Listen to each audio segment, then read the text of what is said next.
देखते हैं इनको। बिल्कुल। और ये दौर बहुत खास है छत्तीसगढ़ के लिए, क्योंकि ये दस्तावेज दिखाते हैं कि कैसे राष्ट्रीय स्वतंत्रता आंदोलन मतलब आज़ादी की लड़ाई यहाँ स्थानीय स्तर पर अपनी जड़ें जमा रही थी। हाँ, तो सबसे पहले बात करते हैं महात्मा गांधी के दूसरे छत्तीसगढ़ दौरे की। ये हुआ था नवंबर 1933 में। दस्तावेज बताते हैं कि ये यात्रा द्वितीय सविनय अवज्ञा आंदोलन के समय हुई थी। जी, 22 से 28 नवंबर तक, और ये उनके अछूतोद्धार कार्यक्रम का हिस्सा था। अच्छा, मतलब छुआछूत मिटाने के अभियान के तहत। हाँ, समाज में बराबरी लाने के लिए। और वे अकेले नहीं आए थे, उनके साथ मीराबेन थीं, ठक्कर बापा थे और महादेव देसाई भी थे। कहाँ से शुरू हुई थी यात्रा? यात्रा दुर्ग से शुरू हुई थी 22 नवंबर को। वहां उन्होंने एक सभा को संबोधित किया और वे रुके थे घनश्याम सिंह गुप्त के यहाँ। अच्छा, फिर अगले दिन 23 नवंबर को वे रायपुर पहुंचे। यहाँ का क्या कार्यक्रम था? यहाँ उन्होंने विक्टोरिया गार्डन, जो आज का मोती बाग है, वहां भाषण दिया।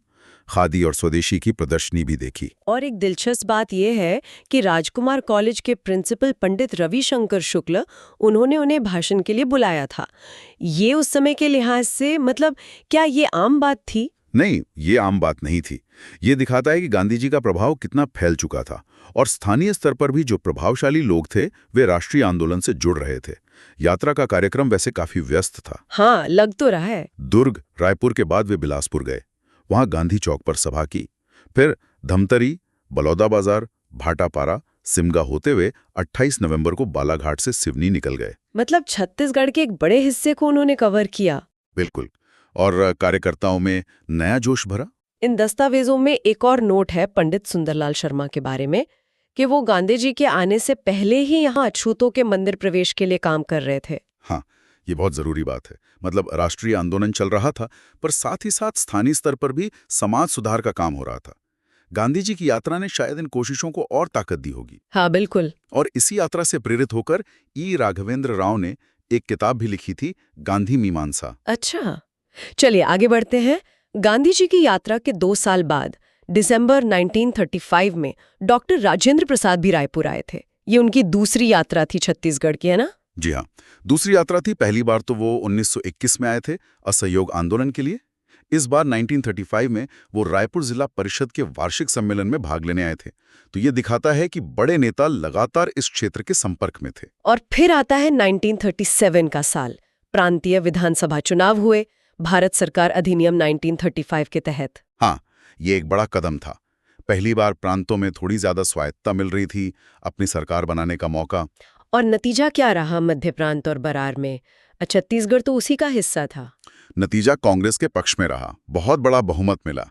112 में से 71 सीटें जीती कांग्रेस ने। जबरदस्त जीत थी ये तो। बिल्कुल।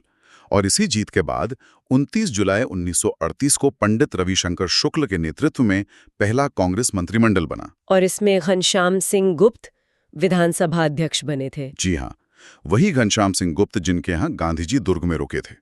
तो ये छत्तीसगढ़ के लिए एक बहुत बड़ी राजनीतिक उपलब्धि थी। लेकिन ये सरकार ज्यादा दिन चली नहीं। दस्तावेज बताते हैं कि 8 नवंबर 1939 को मंत्रिमंडल ने इस्तीफा दे दिया। क्यों, क्या हुआ था? कारण था दूसरा विश्व युद्ध। अंग्रेज सरकार ने भारत को बिना यहाँ के नेताओं से पूछे, बिना सहमति लिए युद्ध में शामिल कर दिया था। अच्छा। तो इसके विरोध में पूरे देश में जहां जहां कांग्रेस की सरकारें थी, सबने इस्तीफा दे दिया। और पंडित शुक्ल के मंत्रिमंडल ने भी यही किया। ये सिर्फ एक इस्तीफा नहीं था, ये अंग्रेजों के फैसले के खिलाफ एक बड़ा राजनीतिक स्टैंड था। हाँ, राष्ट्रीय स्वाभिमान का सवाल बन गया था। बिल्कुल। तो ये दस्तावेज हमें 1930 के दशक के छत्तीसगढ़ की एक झलक दिखाते हैं। मतलब राजनीतिक रूप से कितना सक्रिय, कितना उथल-पुथल वाला दौर था ये। गांधी जी और राजेंद्र प्रसाद की यात्राएं, फिर चुनाव, सरकार बनना और फिर इस्तीफा। हाँ, ये सब कुछ दिखाता है कि छत्तीसगढ़ राष्ट्रीय स्वतंत्रता संग्राम से कितना नजदीकी से और कितनी गहराई से जुड़ा हुआ था।